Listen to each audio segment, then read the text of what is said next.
mantra that we've heard from governments for years now. The state is inefficient, the state is wasteful, the market is efficient and competitive and will deliver public services much better than the state ever could. That was always a lie. But what we've seen with the coronavirus is just how big a lie that was. In the UK, the government bypassed our public sector and instead it went to the private sector. The person it went to specifically put in charge of its test and trace system, which is absolutely crucial to whether or not we get out of this pandemic, is a woman called Dido Harding. Now, Dido Harding was chief executive of the phone company TalkTalk, where she presided over some catastrophic failures, including a massive data hack, which exposed her as naive, ignorant, incompetent. She was very widely criticised for her response to that crisis, and there were widespread calls for her to resign, calls that she rebuffed. Nevertheless, she was a good friend of David Cameron's, and in line with his general policy of putting his friends into powerful positions, he made her a baroness and put her into the House of Lords, where, though she's never received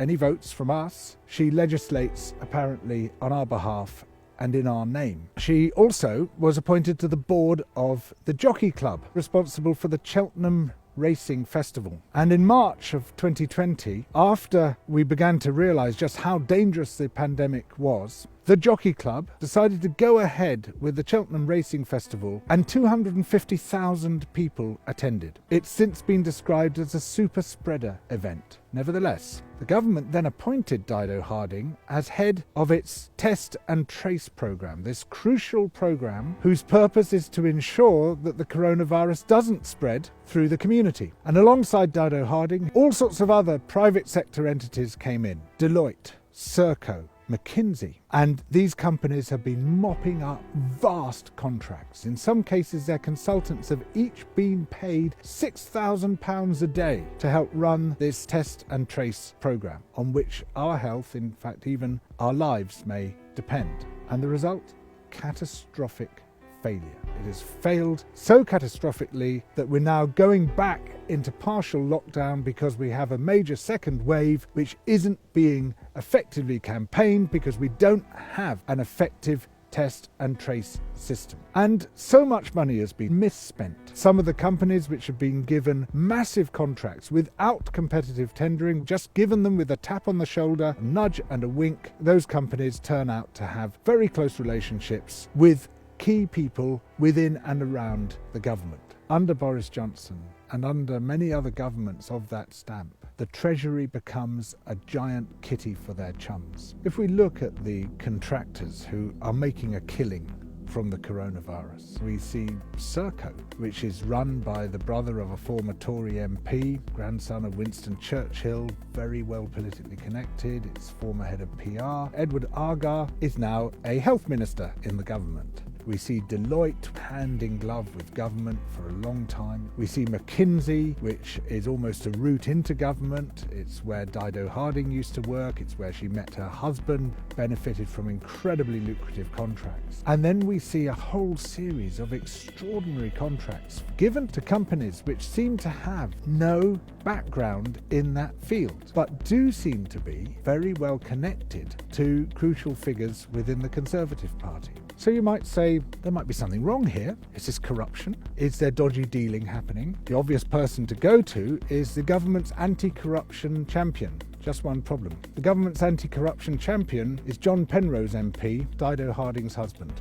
The people the government appoints to crucial positions, are they the most efficient people? Are they the most effective people? Well, to my eye, they look like privileged parasites. Dominic Cummings, who drives to Castle Barnard to test his eyesight, who managed to escape £50,000 of council tax for the second home that he built.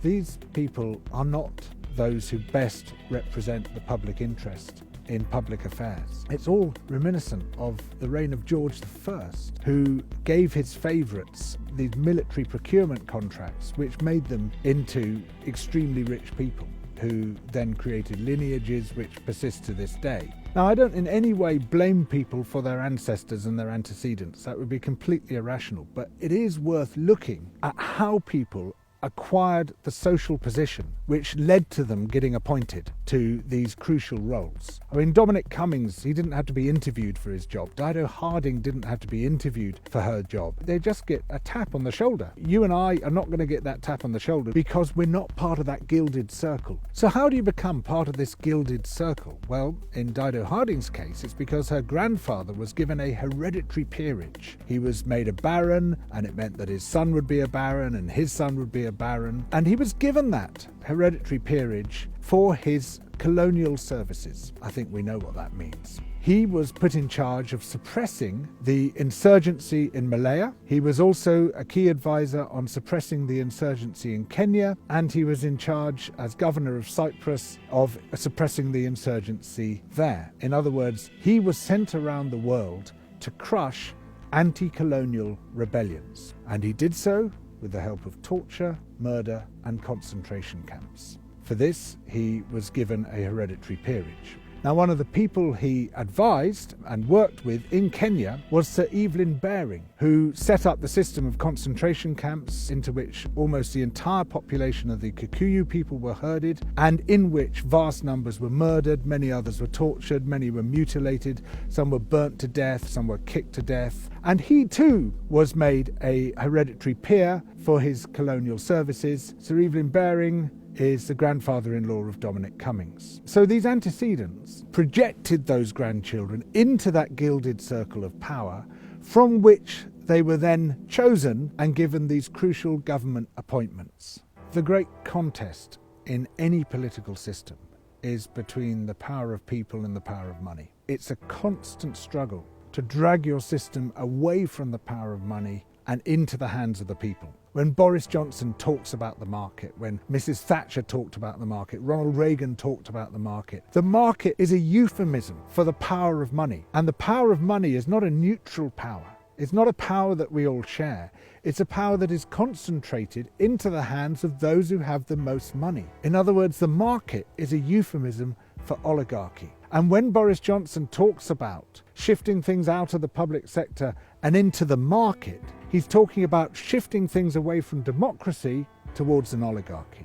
The trajectory of the coronavirus pandemic shows us exactly why we should care about this stuff, because when money is not spent effectively, disasters happen. And we've seen this disaster unspooling in real time in front of our eyes. Instead of the money being spent properly on building an effective testing and tracing system, that money has been handed to cronies, the system has failed, and we're back into a massive second peak. People are dying because of the failures of this system. It should have been in public hands, but it was given instead to completely incompetent private hands. Rupert Murdoch and the other billionaire media barons, they're setting up TV channels all over the world, and we desperately need a counterweight to that. In Double Down News, there is this counterweight, and it operates on 1,000th of the budget. On a shoestring, it's reaching millions of people with things we desperately need to hear, but that the billionaire media will never tell us. So please, become a patron, support Double Down News through Patreon.